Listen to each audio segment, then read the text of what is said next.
really think of everything. Clean up, that's all a phase. Boom. Phase one, complete, give me $5,000. Second phase is going to be, let's start the foundation. Let's reroute the underground plumbing. Really put a thorough list. When a customer sees the list so thorough, and then they see the other guys that's not as thorough, they're going to go with you right off the bat.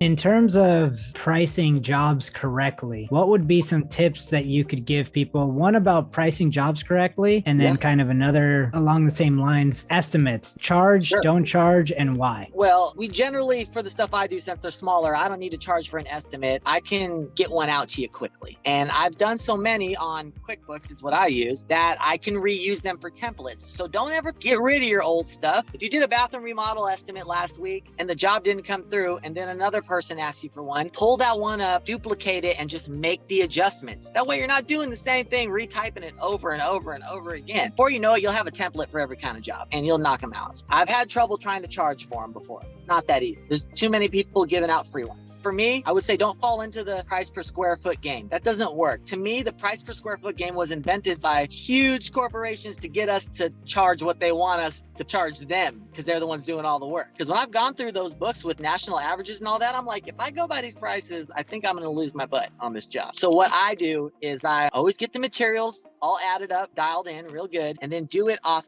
estimating hours, your man hours. Maybe you're charging 50 an hour, 75 an hour, $100 an hour. For me, I'll tell you guys, when I'm hungry for work, I'll bid them out at $50 an hour. And if somebody actually doesn't want that job, I'm like, screw them. That's not anybody I want. That's my best shot. But for the most part, we're usually around $100 an hour. I think that's kind of an average contractor price for billing out work. So do it all by the hour, put a little percentage on top to make sure that you cover anything you might have missed on the materials. Or if you make a little mistake, you got to run to the store. You want to have a couple bucks in there. That's all you got to do. And be very thorough about your list. What I do when I'm putting together an estimate is I think the job from the start. When I get there, the first thing I'm going to do is all the preparation of covering the floors and the walls. The second thing I'm going to do is bring out the trailer and whatever rentals and stuff I need. I'm going to charge them for that stuff up front, so I have everything I need. Then I'll do the demolition and get it all loaded in the trailer, get it removed, and just really think of everything. Clean up, that's all a phase. Boom. Phase one, complete, give me $5,000. Second phase is going to be, let's start the foundation. Let's reroute the underground plumbing. Really put a thorough list. When a customer sees the list so thorough, and then they see the other guys that's not as thorough, they're going to go with you right off the bat. Even if you're more expensive, they're like, well, this guy, I can clearly see that he's listed every step in this job. I'll sometimes have a bid that's 8 pages long, but everything's there, which is to say I got paid for everything that needed to get done. And do you have those also templated? I'll keep them all. On my QuickBooks, I have personally put together over 1,000 estimates. I hit that mark this year. So yeah, they just stay there. So what I'll do is I'll think, what job was that? And think of the lady's name or think of the street address. Something will trigger me to remember what it is, and I'll look up their job. But if one is so good, because sometimes I'll type a new one. You gain knowledge every year. Like, I'm gonna do one from scratch. Do one from scratch and it comes out so nice. I duplicate it and put it under a customer called bathroom remodels or whatever. I'll make a style of job a customer, and then they'll have 10 different versions of bathroom remodel estimates all under a customer named bathroom remodel, and I can just look at any one and see which one is applicable to this job. Quick and easy. Boom, boom, boom. We're not gonna spend all day typing.